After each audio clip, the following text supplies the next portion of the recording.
clase de hoy. Y esperemos que José Luis pueda incorporarse.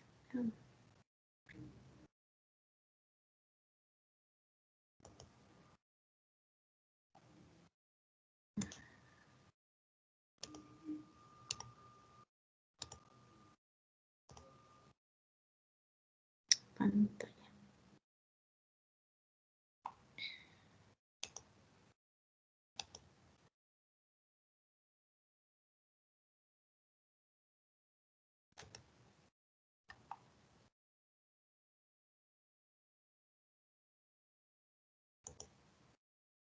Chicos, ustedes pueden ver mi presentación. Necesito que alguien, un ayudante que me vaya diciendo, por favor. Sí, se puede. Ya, muchas gracias, chicos. Entonces, cualquier cosita me van avisando, ya, por favor. Entonces, la clase de hoy es un poco la continuación de la cual ya veníamos hablando y tiene que ver, ¿no es cierto?, con esta clase más bien introductoria a lo que es las hortalizas. Ya no nos vamos a hablar de nada en específico aún, pero es importante mantener algún contacto, ¿no es cierto?, con el tema de lo que es esta relación en general de las hortalizas. Y según lo que hemos visto, ¿no es cierto?, hay algunos aspectos de los cuales no nos podemos desprender y que nos van a dar finalmente nuestro éxito de producción. Y generalmente parte con esta calidad de semilla. Si la calidad de semilla desde el punto cero, ¿no es cierto?, es buena, ya partimos, ¿no es cierto?, con este éxito seguro. Hablábamos de calidad, ¿se acuerdan? Cuando tenía un buen poder germinativo, una buena viabilidad y una buena longevidad. ¿Alguno de ustedes, chiquillos, se la juega con decirme de esos tres conceptos qué tienen que ver? Por ejemplo, viabilidad, poder de germinación, longevidad. ¿Se acuerdan de esos conceptos?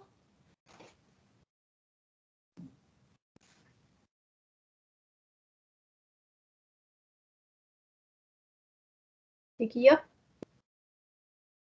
¿alguno?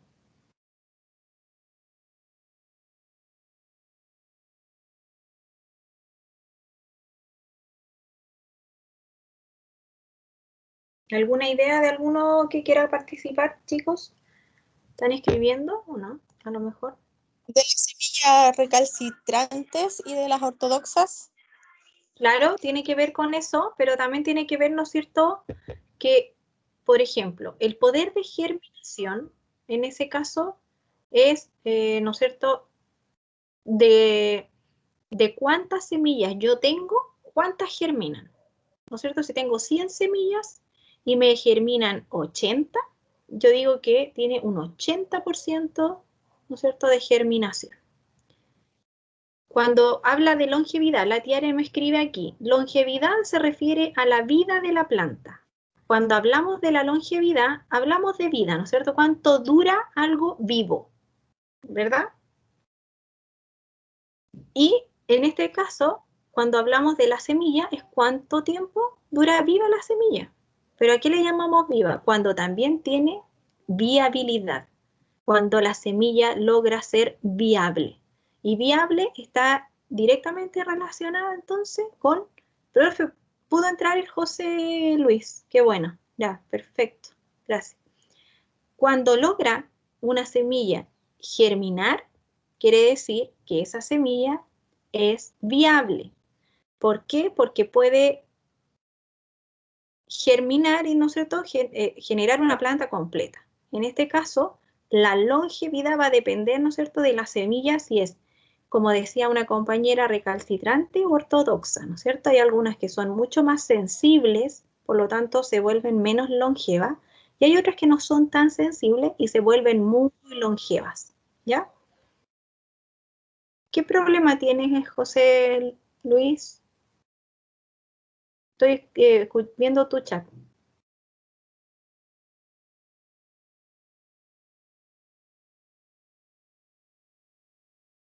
No sabemos cómo ayudar a José Luis. Si no, Llámelo de nuevo, profe. lo llamamos de nuevo. Ya, a lo mejor ahora, es que yo creo que es ya un problema de conexión, que se le debe Es que caer. a mí también me pasaba que en la clase anterior que me llamaban y no me sonaba, y después salía como llamada perdida de tal persona, ¿cachai? Ah, ok. Pero uno entra y sale, se sale, dice error y algo así. E incluso lo actualicé de nuevo y me volvió a pasar aquí. Por eso. Ya. Pero cuando te pasaba, lo hacías, siempre lo hacen del celular. Lo hacía del computador y del celular. Y en ambos lugares te pasaba lo mismo. Me aparece lo mismo, así que tiene que ser la aplicación. No es el internet. Sí, porque además les pasó con otros profesores también. ¿O no? ¿Hay alguno que le haya pasado con otros profesores en la mañana? Porque había unos compañeros que comentaban que ya les había pasado antes también con otros profesores. Sí, profe, creo que la aplicación está fallando un poco. Ya, vamos a ver eso entonces. Yo voy a levantar como un mail o algo para dar aviso, ¿ya? Porque la idea es que funcione bien y ninguno pueda tener este problema. Bueno, no, definitivamente se sale. Entra y se sale. De hecho, por eso nos retrasamos con el otro profe, porque igual tuvimos problemas al inicio. Ya, no hay problema. Cuando ustedes vean que están muy justos de tiempo, avísenme, yo no tengo problema con quizás cambiar el horario a una media horita después, no hay problema. En vez de partir a las 4, a lo mejor partir a las 4:30, ¿ya? No tengo ningún problema con eso.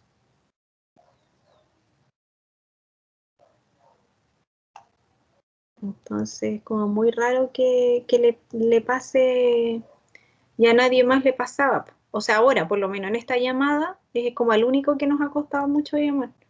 Y a Víctor que se dio como por vencido, porque no nos siguió, parece, preguntando.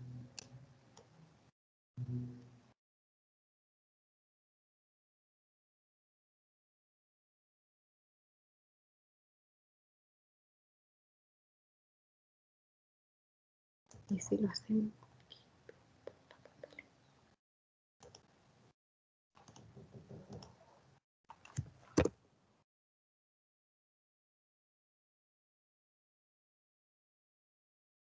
Y ahí sí se meterá al link ese, le resultará.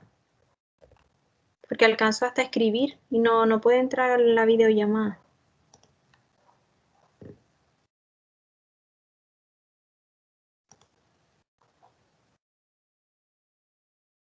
No, no le resulta.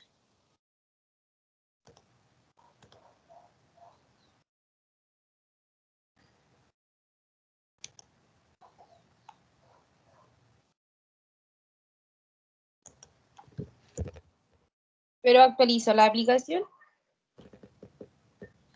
Eso es lo que les pregunté yo hace rato también.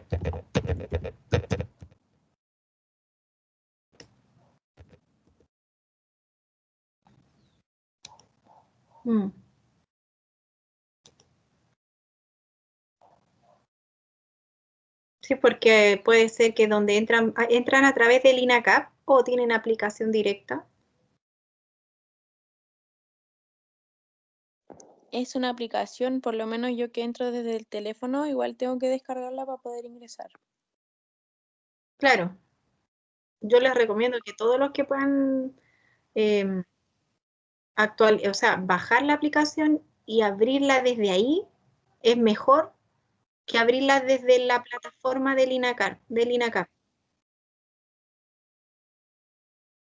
Ya, así que si es que alguno, yo les recomiendo que más ahora que quizás como está sobresaturada la plataforma, eh, también puede ser una cosa parecida, quizás, no sé la verdad y cómo ayudarte, José Luis. Vamos a tener que partir de todas maneras y ver si a lo mejor puedes verla luego. Apenas termine la clase, voy a subirla inmediatamente en el formato MP4 para que así no quede atrasado, ¿ya? Pero que siga intentando, que podamos ver la posibilidad de que quizás mientras yo doy la clase, a alguno de ustedes podría seguirlo como intentando agregar, ¿ya? porque igual ustedes pueden invitar. Godoy Abarca. Estoy tratando de agregarlo por otro lado, a ver si es que resulta.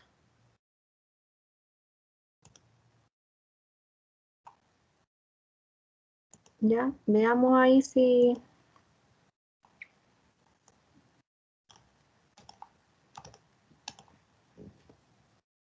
cómo actualizar como usuario.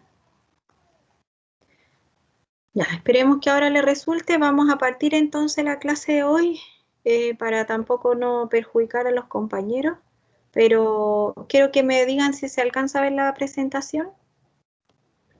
Y empezamos entonces con lo mencionado, ¿no es cierto?, recién, que es tan importante recordar estos conceptos de semilla de los cuales hablamos, ¿no es cierto?, en fisiología vegetal, con respecto a lo que es germinación, viabilidad, longevidad de semilla, ¿ya? Si sacamos este factor calidad de semilla, van a influir, ¿no es cierto?, otros factores, dentro de los cuales tenemos estos factores climatológicos de los cuales hemos hablado, y ahí tenemos temperatura, luz, precipitación, ¿no es cierto? Los factores edafológicos que también los mencionamos y los biológicos, ¿ya? También tenemos estos conceptos de los cuales se vuelven importantes cuando hablamos de hortaliza, y son los periodos de siembra-cosecha, ¿ya? En la práctica generalmente resulta muy importante conocer este periodo, ya que nos programa nos dice cuándo debemos sembrar para saber cuándo vamos a cosechar, en este caso, ¿ya?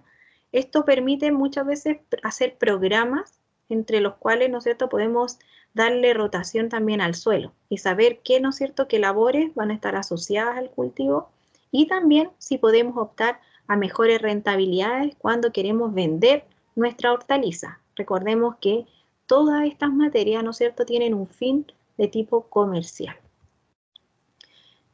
Cuando hablamos de siembra, chiquillos, ustedes entienden que cuando hablamos de siembra, hablamos siempre de poner una semilla en el suelo, ¿ya? Eso para nosotros va a ser una siembra. Cuando nosotros ponemos una planta completa en el suelo, realizamos una plantación, ¿ya? Más que nada eso como tema de un lenguaje, ¿ya? Vamos a sembrar entonces cuando pongamos semillas, ¿ya? ¿Por qué? Porque muchas veces hacemos trasplantes, ¿ya? Y eso quiere decir que tomamos una planta y la plantamos en un suelo, ¿ya?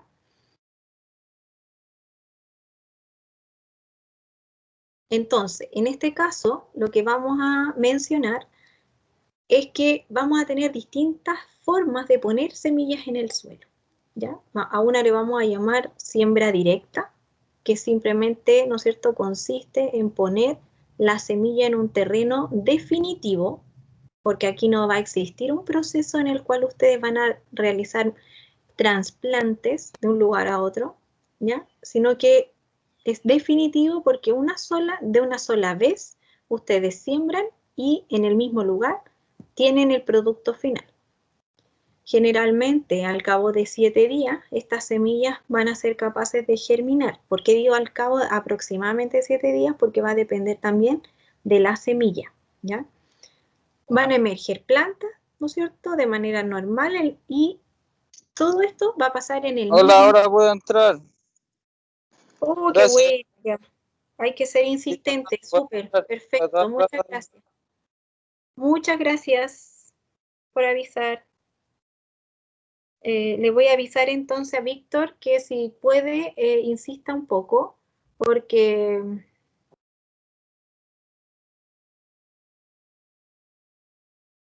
es importante que ojalá siempre no estén perdiendo clases, ¿ya? Entonces, en este caso, las plantas que podemos obtener a partir de una siembra directa, en general es la zanahoria, el maíz, la papa, el haba, la arveja, el poroto, las vainitas, que son, ¿no es cierto?, en general todas las plantas que generan vainas, ¿ya? Y los ajos. En general, las plantas que se obtienen a partir de siembras directas son plantas que son súper resistentes, ¿ya? Hay una realidad frente a eso, y semillas que son resistentes pueden ir directo a la tierra, directo sin hablar de trasplantes, ¿ya? Otro tipo de siembra es lo que llamamos una siembra indirecta, y es acá cuando aparece este nombre del cual yo les hablaba, que es el trasplante. ¿Por qué? Porque en este tipo de siembra hay una primera parte que se realiza en un almácigo.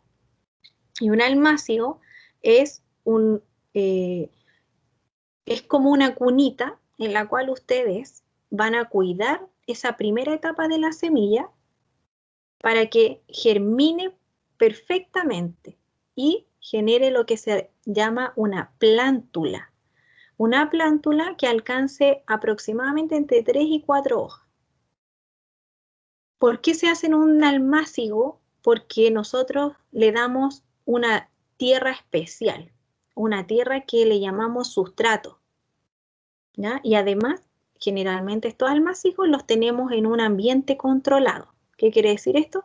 No va a estar expuesto directamente, ¿no es cierto?, a las condiciones ambientales naturales, sino que para cuidar que esta siembra sea del 100%, por ejemplo, no hayan problemas en la germinación porque le cayó mucha agua, porque se la comió un pajarito, porque quizá el suelo estaba muy duro y no resistió la semilla, ¿no es cierto?, la penetración de la radícula. Todas esas cosas nosotros las dejamos de lado y invertimos, ¿no es cierto?, en un trabajo, en una labor extra, en lo que es mi producción, ¿ya? Entonces ahí ocupamos el almácigo. Por lo tanto, si ya pensamos que es una labor extra, esa labor extra debe pagarse, ¿no es cierto? Porque es una labor que requiere de un material especial, de una hora hombre especial, de un sustrato especial. Por lo tanto, ¿a quiénes vamos a poner ahí? Semillas que generalmente sean un poco más delicadas. ¿A qué? A las condiciones climáticas, ¿ya? Entonces, nos aseguramos que al menos la primera parte sea un éxito, ¿ya? Que es la germinación. Lo importante es que al momento en que realizamos el trasplante, el suelo al cual lo vamos a llevar, ¿no es cierto?, al suelo definitivo, debe también ser un suelo bien trabajado, ¿ya? Un suelo trabajado, y además, ¿no es cierto?, debe estar adaptado para una planta que está crecida, ¿no es cierto? En este caso es una planta que aproximadamente ya alcanza unos 10 centímetros, dependiendo muchas veces de el cultivo al cual estamos mencionando, ¿ya? Este cultivo, ¿no es cierto?, desde el almácigo se traslada, ¿no es cierto?, hacia el terreno definitivo, y se realiza acá lo que se realiza como, ¿no es cierto?, el trasplante, ¿ya? Generalmente son cultivos de tomate, acelga, lechuga, todo lo que muchas veces, ¿no es cierto?, se va a cultivar también en condiciones más de invierno, por ejemplo, donde pueda haber frío, donde las condiciones a veces climáticas en una etapa inicial puedan ser un poco más desfavorables. Por ejemplo, a lo mejor ustedes no tienen tanta agua de riego o pierden mucha semilla al momento de regar. Entonces ustedes prefieren ¿qué? Hacer todo el proceso inicial en un almácigo y después trasladan las plantas un poco más crecidas. Una planta un poco más crecida tiene mucha más resistencia. Por lo tanto, puede, ¿no es cierto?, ser más fuerte frente a alguna condición un poco más adversa. En este caso, cuando hablamos de los almácigos, ¿no es cierto?, esta práctica que se realiza con el fin de evitar siempre pérdidas de semillas. Si yo pongo 10 semillas, yo quiero que me germinen las 10 semillas. Y ahí yo paso por un almácigo. Cuando generalmente uno elabora una siembra directa, siempre sabe que va a perder una gran cantidad de semillas en el proceso de germinación, ¿ya? Por lo tanto, hay una resiembra que se llama. Muchas veces uno realiza lo que se hace una resiembra, reemplazando a las semillas que no germinaron. Va y siembra en todos los lugares donde no creció nada, hace una resiembra. Entonces, en este caso, el almácigo va a garantizar un mayor, ¿no es cierto?, prendimiento de estas plántulas, mayor germinación.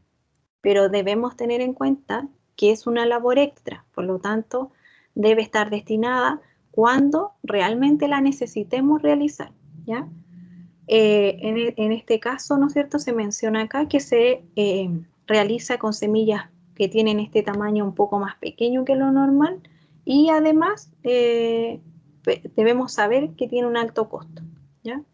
¿Cómo es un almácigo? Es algo como lo que ustedes ven acá. Hay distintos tipos de almácigo. Hay almácigos en suelo directo, en donde de alguna manera nosotros producimos en un pequeño suelo una gran cantidad de planta. Hay otros que esas son las platabandas. En otros casos tenemos también cajones. Hoy día más actualmente, ¿no es cierto?, también tenemos algunos materiales que son reciclables, ¿no es cierto?, con los cuales podemos trabajar y realizar este tipo de almacigueras, ¿no es cierto?, en nuestras casas, ¿ya? Esto a modo de ejemplo nomás. Bueno, para los que a lo mejor quieran hacer un cajón de lechuga en almacén, lo pueden hacer así. Algunos ejemplos de cultivo relacionados con este tipo, ¿no es cierto? Siembras directas, tenemos, ¿no es cierto?, la mayor cantidad de hortalizas, y almácigo y trasplante podían estar todas, ¿no es cierto? Porque simplemente todas podrían pasar por un almácigo y un trasplante, pero pensando, ¿no es cierto?, en que deberían estar simplemente las más sensibles, se elabora una lista un poco menor, en donde uno, por ejemplo, de los cultivos que más pasa por almaciguera es la lechuga. Es muy común comprar plantines de lechuga, en donde uno le venden por ciento. Deme, no sé, 300 lechugas, y le venden unas bandejitas, y ustedes esas las trasplantan y las plantan en su cultivo, en su huerta, ¿ya? O sea, ustedes compran el almácigo de lechuga. Eso también se hace. Y eso se hace en tomate, ¿no es cierto? Es muy común. En general, por ejemplo, berros también, ají chiquititos. Las plantas las compran pequeñitas y las pueden ustedes trasplantar. Y en siembra directa son también muchas, pero también van a estar condicionadas, o sea, a las condiciones climáticas, ¿ya? Si ustedes quisieran pasar el invierno, obviamente uno preferiría, ¿no es cierto?, comprar en almaciguera ya un poco más crecida la planta, ¿ya? Y en plantación de tipo vegetativa, cuando ocupamos de alguna manera una estructura no de semilla, tenemos, ¿no es cierto?, los otros ejemplos de la otra parte de la lista, ¿ya? Quería entrar acá, entonces van a ver algunos, como les mencionaba recién, no solo depende, ¿verdad?, de la calidad de la semilla y cómo, ¿no es cierto?, hacemos la siembra, si directa o indirecta, sino que también va a necesitar de una gran cantidad de cuidados culturales, labores culturales, ¿no es cierto? Y estas labores van a estar relacionadas muchas veces con mucho trabajo. La hortaliza son los cultivos que más requieren de labores culturales, ¿ya? Uno de los labores principales es el riego. ¿Cómo hacemos llegar el agua a mi hortaliza? ¿Ya? De esa manera nosotros le vamos a dar vida, porque recordemos que la hortaliza en general es una planta que tiene mucha agua en su interior, por lo tanto debemos mantenerla siempre con el riego continuo. Otra labor muy importante son los aporques y deshierves. Los aporques, algunos no sé si conoce lo que es aporcar. Se hace harto en el campo, a los que trabajen en el campo, los conozcan, cuando ustedes tienen hortaliza, cada cierto tiempo requieren ponerle más tierrita al tallo, como por abajo. Le echan como más tierrita al tallo, lo van tapando. Eso es un aporque.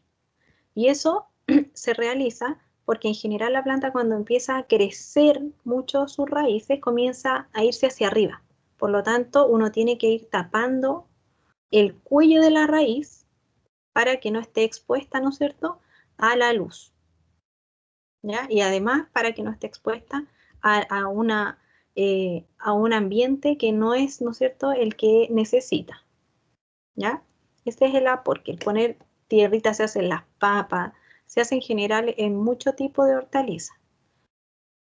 El aporque entonces consiste en dar, ¿no es cierto?, estabilidad a la planta amontonando tierra alrededor del tallo principal, ahí donde está el cuello, la unión del tallo con la raíz. Y se realiza también el de hierve, que en este caso es el desmalezado, lo que nosotros conocemos como el desmalezado, y eso generalmente en las hortalizas se realiza muchas veces a mano, cuando, ¿no es cierto?, no se ocupa herbicida. Recordemos que son las dos maneras de eliminar las hierbas que no las queremos, que para nosotros son malezas, ¿no es cierto? En ese caso, de manera química y forzada, podemos ocupar herbicidas, y de manera natural, ¿no es cierto?, y más bien más orgánica, eliminamos las hierbas de manera, ¿no es cierto?, manual. ¿Alguien va a preguntar algo? Yo, disculpe que me interrumpa. Quería hacer una pregunta. Lo que pasa es que, ¿se acuerda que en la otra clase que nosotros tuvimos una vez que habló sobre las papas? Sí. Es que yo tengo una composta y eché cáscaras de papa y le salió una planta. Si yo Sí, la saco, ¿me va a salir una planta de papa? sí. Primero Sí, va a solo crecer, primero va a crecer la parte aérea de la planta, ¿ya? Pero va a ir creciendo las raíces. Y cuando vaya generando raíces, esa planta va a ir generando tubérculos en sus raíces. y esas son las papas. Y a esas son las papas. Lo que pasa es que al principio, cuando uno lo hace de manera casera, salen unas papitas chiquititas, ¿ya? Entonces, ¿qué hace uno? Después planta esas papitas chiquititas, Ah, ya. Súper. ¿ya? Pero eso es una papa. Y eso, ¿alguien podría mencionar por qué, chiquillos, se acuerdan? Que lo mencionamos nosotros en fisiología vegetal. ¿Qué tiene la papa a diferencia de otro tejido de raíz que hace que crezca una planta nueva? ¿Ah? Reserva nutricional. Ya, sí, pero hay algo esencial para que crezca una planta. Células meristemáticas. Células meristemáticas, eso. ¿Mm? ¿Y dónde están esas células meristemáticas? En los hoyitos que ustedes ven en las papas. Hay una Sí. zona que, si ustedes la cortan, precisamente es la zona meristemática de la planta, de la papa, perdón. Y si ustedes son poco, yo siempre digo, cuando uno corta, cuando uno pela mal la papa, le sale una planta. ¿Por qué? Porque uno corta harto de la zona meristemática. Es como cuando uno pierde papa, finalmente en la piel, se va mucha papa. Entonces, cuando uno corta grande o gruesa la piel, saca mucha célula meristemática que, al ponerla en condiciones de suelo, es una manera de propagación vegetativa o asexual, de las cuales hablamos, porque ustedes ponen un tejido meristemático a enraizar. Entonces va a empezar a crecer una planta. Esas células meristemáticas se diferencian y forman una planta nueva. Hacia abajo van a formar una raíz y hacia arriba van a formar la planta aérea de la planta, ¿ya? Pero eso sí, de hecho hay harta gente que separa de las composteras, saca la planta para ponerla a producir, porque ahí se dan cuenta que crece. Pero cuando uno pela bien las papas, así como las deja delgadita la cascarita, ahí no sale nada, porque realmente uno no alcanza a sacar células meristemáticas, ¿no? Entonces, eso a raíz de lo que preguntaba la compañera. Y nos vamos, bueno, al otro cuidado cultural que es muy relevante cuando hablamos de hortalizas, y que van a ser el control de plagas y enfermedades, ¿ya? ¿Alguno de ustedes conoce alguna plaga o enfermedad común en hortalizas? Para los que han tenido alguna vez una planta de tomate, de, no sé, de Los algo en la casa. pulgones en la lechuga. Los pulgones, ¿no es cierto? De hecho, los que hemos podido encontrar un pulgón cuando hacemos una lechuga es maravilloso, porque hoy día eso quiere decir que fue orgánica la producción. O sea, no había mucho químico entre medio. Pero es común encontrar, por ejemplo, cuncunas en las lechugas. Es común encontrar pulgones, ¿o no? Gusano minero. Gusano minero. Esa, la cuncuna, esa, ¿no es cierto? Esa que va comiendo la hojita. Es muy común, como el gusano del choclo, también, que hoy día yo creo que cada vez es menos común de todas maneras.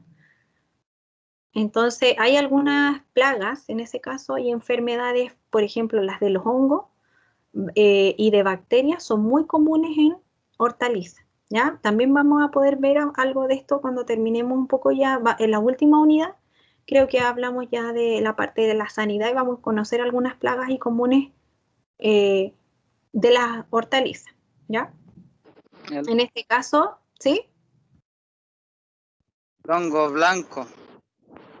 Sí. Que algunas veces se nota la lechuga porque es tan blanca la hoja. Abajo, ¿o no? Lo que pasa es que ahí vamos a diferenciar en algún momento que hay hongos que se relacionan, por ejemplo, con la post cosecha.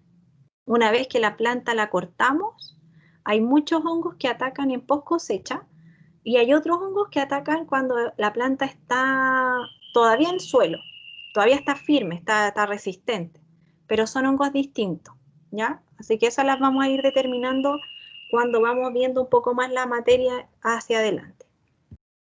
En este caso también existe lo que es un concepto de hortaliza anual y bianual. ¿Alguien conoce estos conceptos? ¿O le parece así como tiene algo que ver con algo que ustedes han escuchado anteriormente?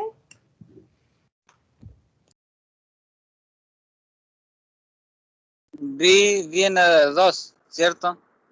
Vi O sea, de 2 años. ¿sí? Claro.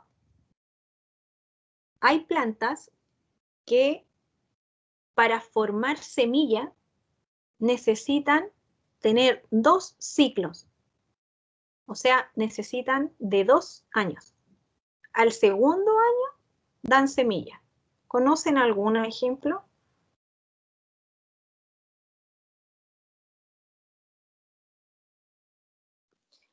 No sé si sean bianual, pero los cactus igual florecen cada cierto tiempo y una vez por año. No sé si sean bianual exactamente.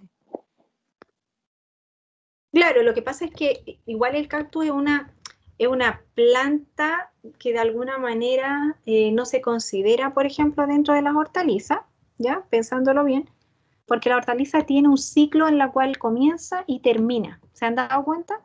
Que de alguna manera la planta es como una planta caduca, muere cuando genera la semilla. ¿Ya? Entonces, en este caso, la planta completa muere. En el caso del cactus no, porque mientras no funciona más como un arbolito, si lo piensan. Como un arbolito que si bien está vivo, no siempre está dando flores. Da flores cuando las condiciones, por ejemplo, climáticas le acompañan, de humedad, de nutrición. Ahí nos regala una flor. En este caso, la hortaliza va a semillar y va a terminar con su vida finalmente. Termina la planta completa y cuando tira la semilla, vuelve a crecer una planta nueva. Eso, cuando ocurre todo eso en un año, dentro de un ciclo, ¿no es cierto?, anual, vamos a hablar de una planta de tipo anual. Cuando ustedes siembran una semilla, perdón, y la misma planta que pusieron ahí vuelve a generar semilla dentro del mismo año, eso es una planta anual. Sin embargo, si ustedes ponen una semilla y esa semilla genera una planta, pero esa planta aún no da semillas dentro del mismo año y espera el otro año para dar su semilla, esa planta es una planta bianual. Y un ejemplo así súper común de hortaliza es la zanahoria. ¿Ya? La zanahoria primero crece hacia abajo, crece la raíz primero.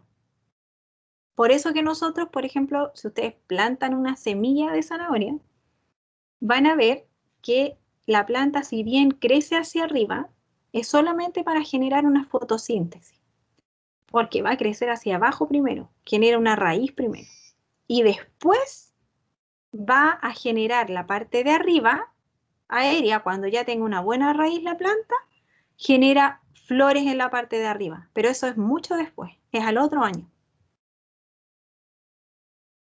¿Ya? Para los que alguna vez han visto desarrollarse una zanahoria, van a darse cuenta de eso.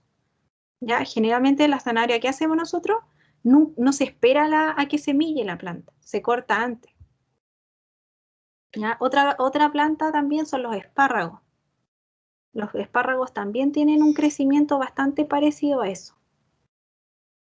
Alguien me cuenta acá que plantó un pedazo de zanahoria y crece. Sí, pues crece por lo mismo que la papa. Porque si tú plantas la parte donde hay meristema, que es la parte de arriba como del cuellito de la zanahoria, la parte de arriba, eso vuelve a germinar, ¿no es cierto? Esas células meristemáticas que están en ese lugar se diferencian y dicen, hacia arriba voy a generar mi parte aérea y hacia abajo voy a ir generando raíces, ¿ya? En este caso pasa eso. Pero ¿qué les va a pasar? Que no les va a salir una zanahoria al tiro, porque esas células meristemáticas vienen con una señal que va a decir, primero voy a crecer hacia arriba. Entonces, lo que nosotros debiéramos esperar en este caso es que a lo mejor esa zanahoria fructifique, empiece a dar semillas. Estaba súper bonita, ahí nos manda una foto. Creció bastante. Entonces, claro, uno como investigadora, ¿qué debiera hacer? Sacar esa planta y ver cómo está la semilla, o sea, cómo está la parte de abajo, para saber si hacia abajo, por ejemplo, la planta ha desarrollado alguna estructura subterránea o solamente está con la información de sus células meristemáticas, en donde principalmente venía con una raíz desarrollada, a la cual ustedes le cortaron esa zona meristemática y empezó a crecer hacia arriba. Entonces, ¿qué debiera pasar? Que la planta genere semillas ahora, ¿ya? Entonces, sería súper bueno que después nuestra compañera nos pueda compartir su experiencia más adelante de cómo ha ido creciendo esa planta. Es algo que todos pueden hacer porque en realidad es muy fácil cuando uno cocina, sacarle la parte de arriba a la zanahoria, la ponen en agua y van a ver cómo empieza a crecer rápidamente la parte de arriba, como las hojitas de arriba. ¿Ya?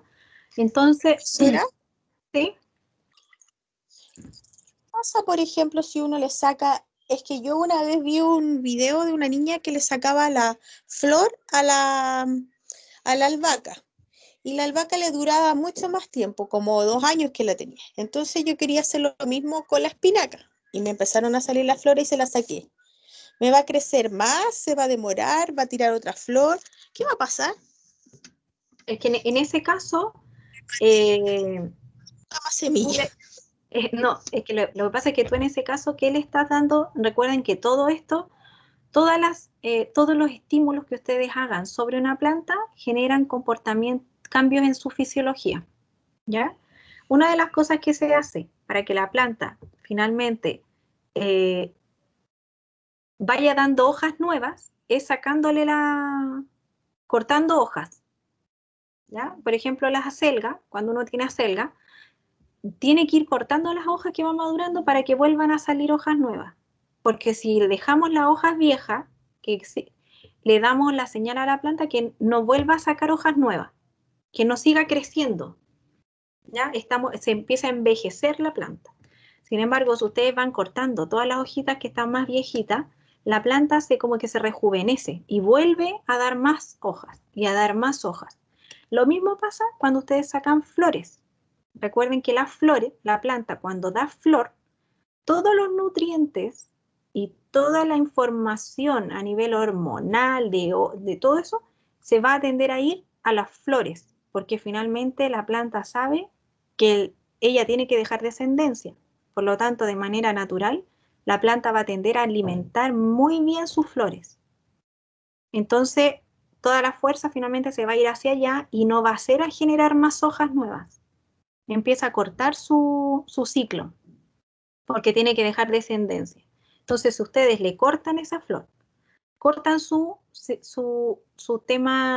señal hormonal, ¿ya? Recuerden que en las flores hay una conexión que la alcanzamos a ver, yo me acuerdo del semestre anterior, en donde hay un desarrollo hormonal. Cuando se desarrolla una flor en una planta, junto a la flor se activa una zona en donde se empieza a desarrollar unas hormonas.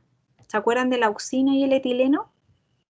Esas hormonas dan señales a la planta de como a dónde, como igual que un tren. Aparece una hormona y yo le cambio la línea al tren y lo empiezo a destinar, por ejemplo, todos mis nutrientes y mi reserva hacia las flores y hacia los frutos. Esto mismo comienza a pasar. Entonces, si ustedes cortan esa flor, de alguna manera, es como que la planta no la tuviera y no la tuvo. Entonces, sigue formando hojas nuevas, ¿no es cierto? Sigue creciendo de manera vegetativa. ¿Ya? Eso es como un poco lo que pasa. Y eso lo hacen en muchas cosas, es decir, finalmente lo mismo pasa cuando las hojas comienzan a madurar y comienzan a envejecerse. Uno les va sacando esas hojas viejitas y las hormonas, ¿no es cierto?, no están presentes. Esas hormonas que de alguna manera le dan señal a la planta que la planta está envejeciendo. Es por eso, ¿ya? Entonces, cuando ustedes hacen estas labores, lo que hacen de alguna manera es darle señales a la planta que todavía tiene capacidad de rejuvenecerse. Es por eso que se hacen ese tipo de labores. Pero sí o sí la planta va a morir igual, ¿ya? Porque es una planta que termina un ciclo, es una hortaliza. De hecho, las plantas que más sobreviven, yo creo, son los tomates y si es que, si ustedes los guían bien, los podan, pueden seguir con la misma planta, ¿ya? Espérenme un poquito que aquí alguien me pregunta.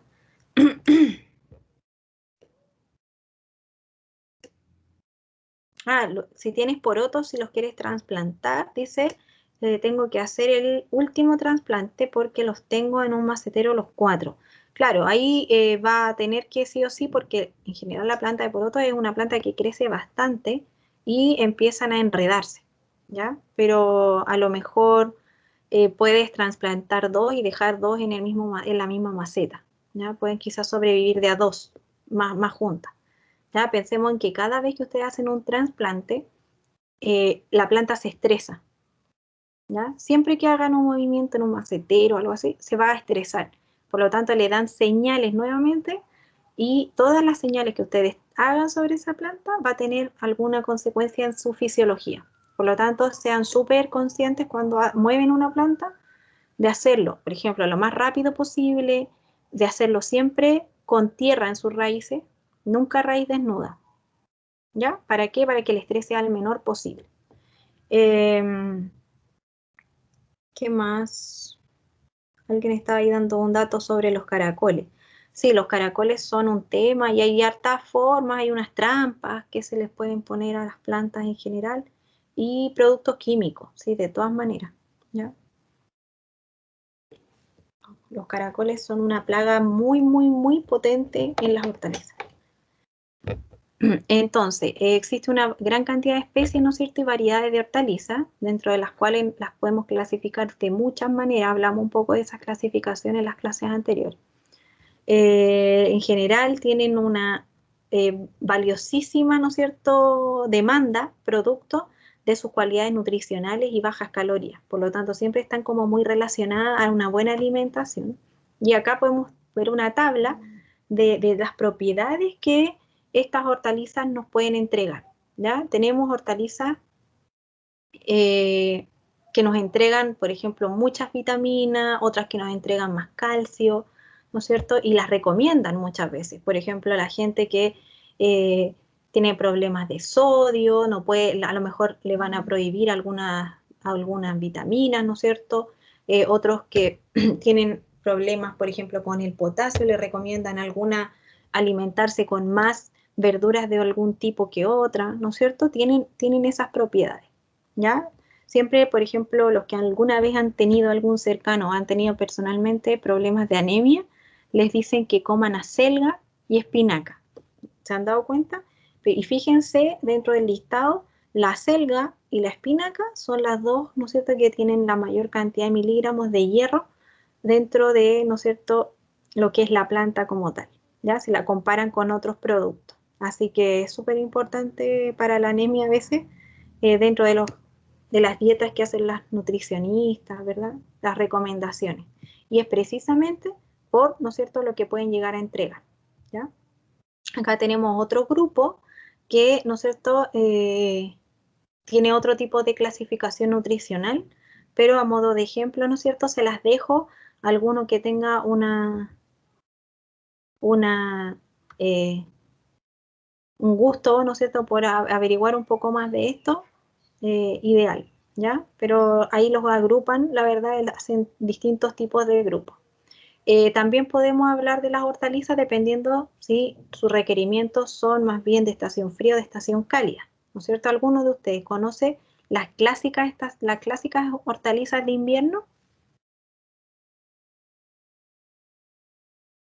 La selga parece. Sí, los ajos, las habas, la zanahoria, ¿ya? Esas son de estación fría. ¿Y de estación cálida? El pimiento, el ají. Sí, súper. Entonces aquí yo les voy a dejar algún listado, ¿no es cierto?, ejemplo de cuáles son los cultivos de estación fría. Y en estación fría vamos a ver que vamos a hablar de dos grupos, principalmente por su sensibilidad a los cambios de temperatura, digámoslo así, ¿ya? Hay un grupo 1, después tenemos este grupo que es el 2, que tiene un rango distinto, ¿ya? De 13 a 24 grados. Esta creo que lo habíamos mencionado en la clase anterior también, pero acá les dejo como los ejemplos, ¿ya? De algunos de los más importantes, ¿no es cierto? Está, por ejemplo, el brócoli, ¿no es cierto?, que son las de estaciones frías de las cuales empezamos a hablar, ¿ya? Son el haba, el cilantro, el apio, el perejil, la selga, la espinaca, la lechuga de almácigo, ojo, no la que tiramos directo al suelo. Entonces, es importante, ¿no es cierto?, conocer algunos de estos grupos o tener algunos ejemplos. Siempre tener algunos ejemplos entre unos 5 que ustedes tengan, por ejemplo, para la primera prueba. Acuérdense de estos ejemplos. Acuérdense al menos unos 5. 5 de estaciones frías, por ejemplo. Acá tenemos otros ejemplos. Y 5 de estaciones que sean más bien cálidas. Y aquí vamos a ver los ejemplos de cálido, ¿ya? Acá el tomate, por ejemplo. Tomate es cálido. Nunca que tengan tomate en invierno, a menos que sea un tomate muy extraño, lo puedan poner en pleno invierno, ¿ya? Los pepinos, en general el ají que comentaba su compañero, ¿ya? La sandía, la berenjena, ¿ya?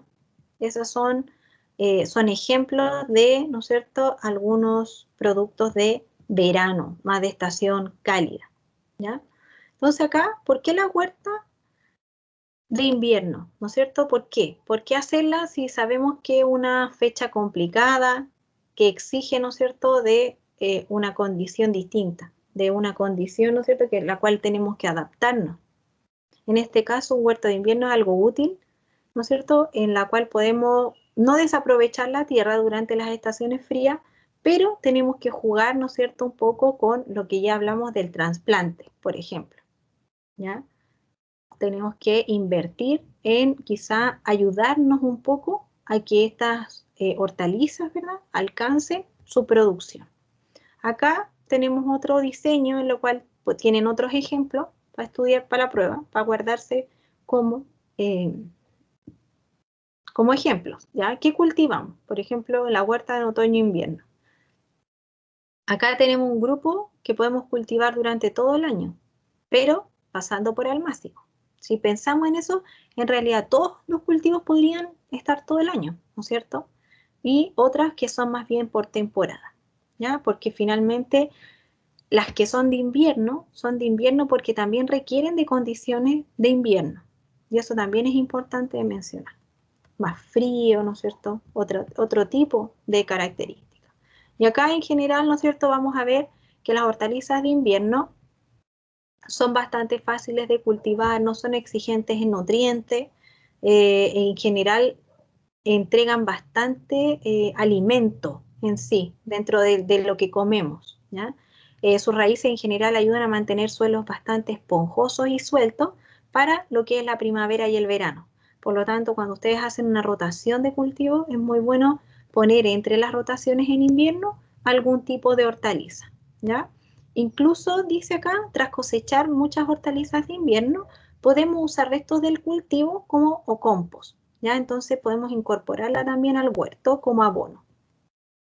Y eso pasa a veces, no sé, cuando cosechan la zanahoria, toda la parte vegetal de la zanahoria, la parte verde, se corta y se deja en el campo, se incorpora nuevamente, ¿ya? Como ejemplo también está el ajo, como las plantas de invierno que son más típicas, ¿no es cierto? Y que además en muchos casos sirve para preparar insecticidas ecológicos. Yo les comentaba que, por ejemplo, para el caso de hongos, funciona bastante bien hacer concentrados de ajo como para, de alguna manera, tratar enfermedades más bien domésticas. Pensemos que si estamos con un cultivo de hectáreas de algo, obviamente un remedio tan orgánico no va a ser tan efectivo, ¿ya? Pensemos que esto sería en casos más bien domiciliarios.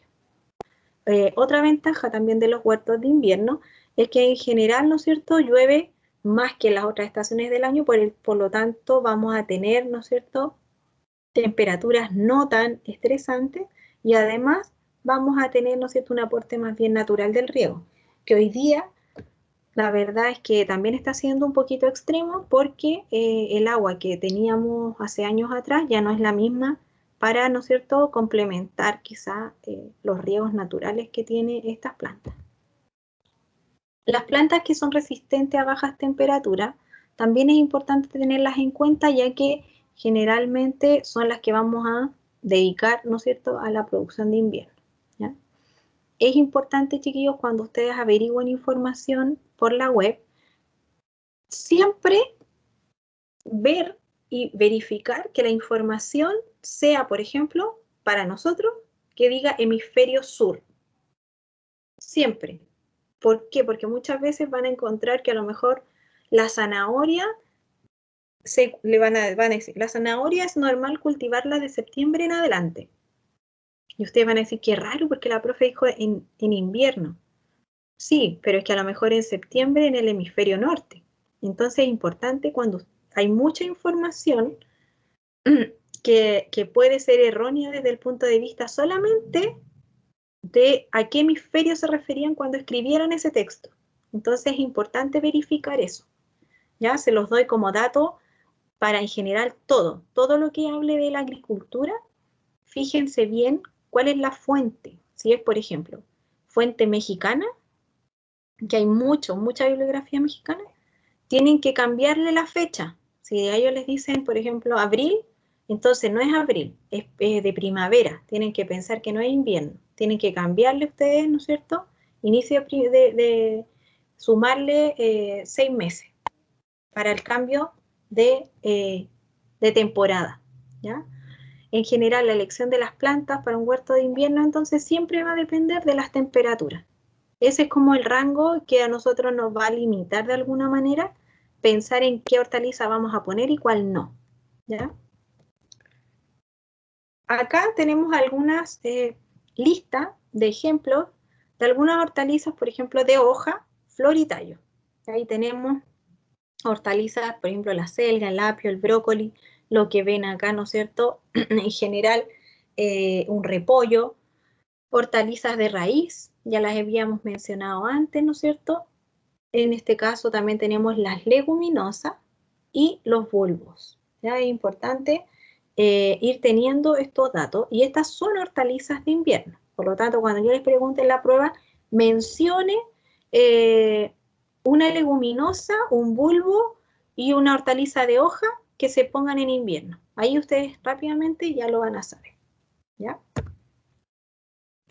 También es importante en este caso tener en cuenta que hay algunas plantas que conviene no ponerlas juntas porque muchas veces algunas asociaciones se perjudican una de la otra, ¿ya? Son como contrarias. Por ejemplo, se ha demostrado que las leguminosas con los ajos y la cebolla no se pueden poner juntas, ¿ya? Porque generan toxicidad en donde finalmente la otra puede verse perjudicada. Sin embargo, hay algunas que se benefician, como que se ayudan entre ellas. Y en este caso tenemos el ejemplo, por ejemplo, de la cebolla con la zanahoria, como el ejemplo que ven acá, que si las plantan juntas, ambas pueden, por ejemplo, ayudarse en que, por ejemplo, el ajo muchas veces, o sea, la cebolla funciona como para repeler plagas y la zanahoria en este caso ayuda en la profundidad de las raíces, por ejemplo.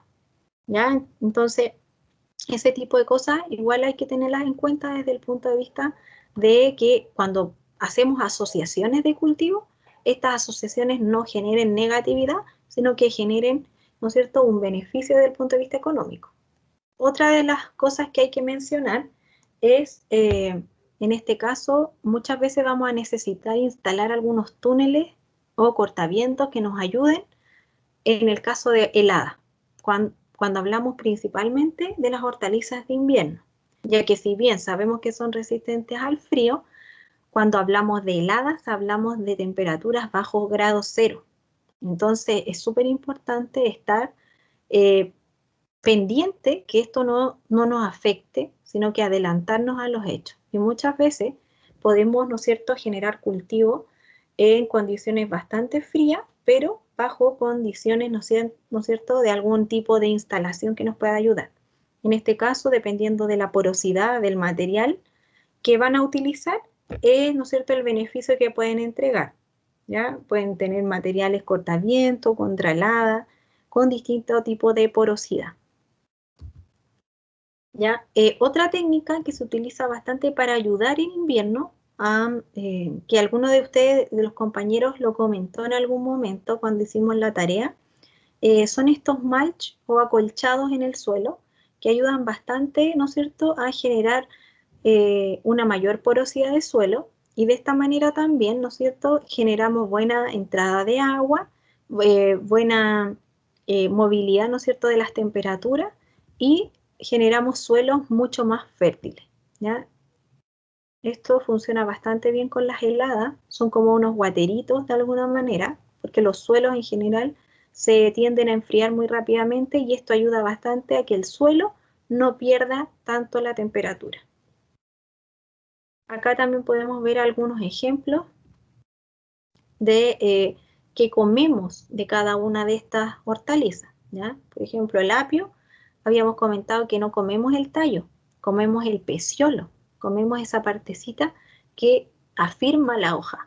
Y el tallo se limita a ser prácticamente esta parte de acá abajo, que es como un anillo meristemático, en donde de aquí hacia abajo crecen las raíces, ¿ya? Muy parecido también a lo que consumimos de la betarraga.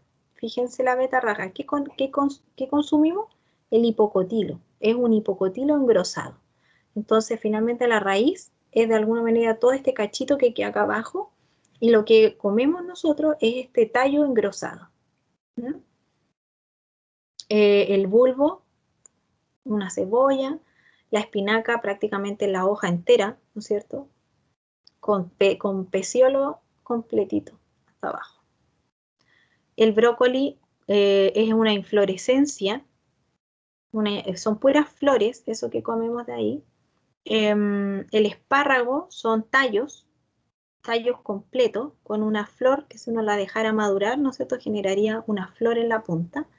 La lechuga principalmente son yemas apicales, pensando en que en el centro está el meristema, ¿ya? Pero finalmente, claro, estos son hojas, porque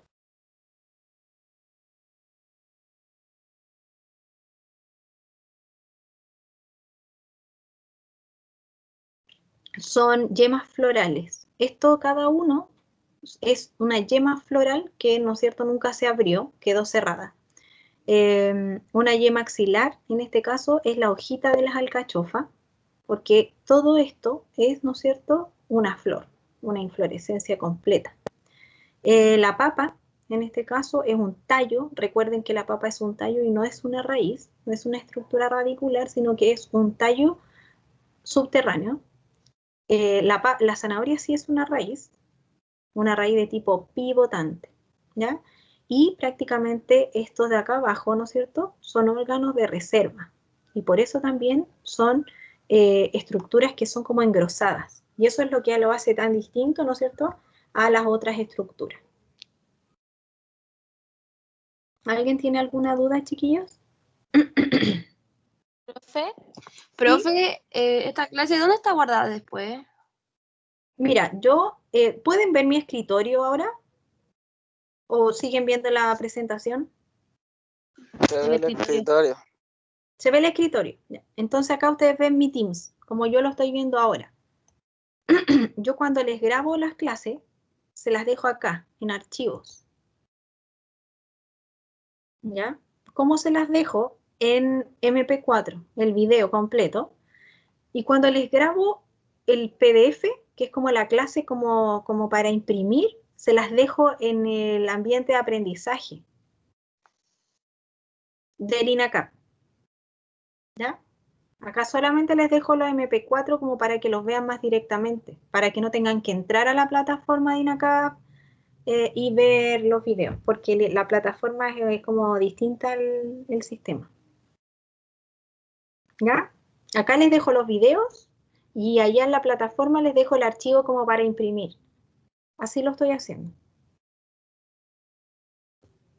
Porque en la plataforma recuerden que ahí es donde ustedes deben subir sus tareas. Ahora no tienen ninguna para subir, pero cuando ustedes necesiten hacer cualquier cosa, la prueba, la tarea, ver un archivo, ver una clase, tienen que entrar a la plataforma del INACAP, porque esa es la plataforma protocolar de información. ¿Ya? Acá yo les dejo los videos porque es una forma más fácil de acceder a la clase. ¿Está bien? ¿Alguna otra duda, chicos? Profesora, ¿qué habrá Profe. pasado con la app de Teams que no me puede conectar? ¿Quién me habló? Me dicen, no me salió el nombre de la persona que habló. ¿Víctor? Víctor. Sí, Ya, Víctor, ¿hace cuánto rato pudiste entrar? Más o menos. me llamó una compañera y pude entrar, pero cuando quería unirme por mi propia cuenta no pude, decía error. Había enviado una imagen al chat, no sé si la pudo ver. Sí, sí, de hecho yo te envié varias veces la invitación. Te llamamos muchas veces antes y como que no te conectabas. Me salía a mí como que no te estabas conectando. Igual que el otro compañero que también le costó mucho entrar, a, a José. ¿José? Godoy. Sí. Sí. Profe, ahí le acabo de enviar la imagen de nuevo. Sí, no, sí, no hay problema. Mira que lo tenemos muy, muy claro que a muchos les costó entrar. Y así que yo, como les comentaba, chiquillos, les voy a avisar a las personas que puedan a lo mejor intervenir en esto, que lo vean o que nos den aviso, por lo menos, de que qué puede ser, para estar un poco más informados de lo que puede haber sido el problema que hemos tenido hoy día, porque antes no lo habíamos tenido. ¿Ya? Voy a dejar la clase grabada hasta acá porque no tengo más preguntas con respecto a la clase. Eso nos pasó, Profe, yo profe,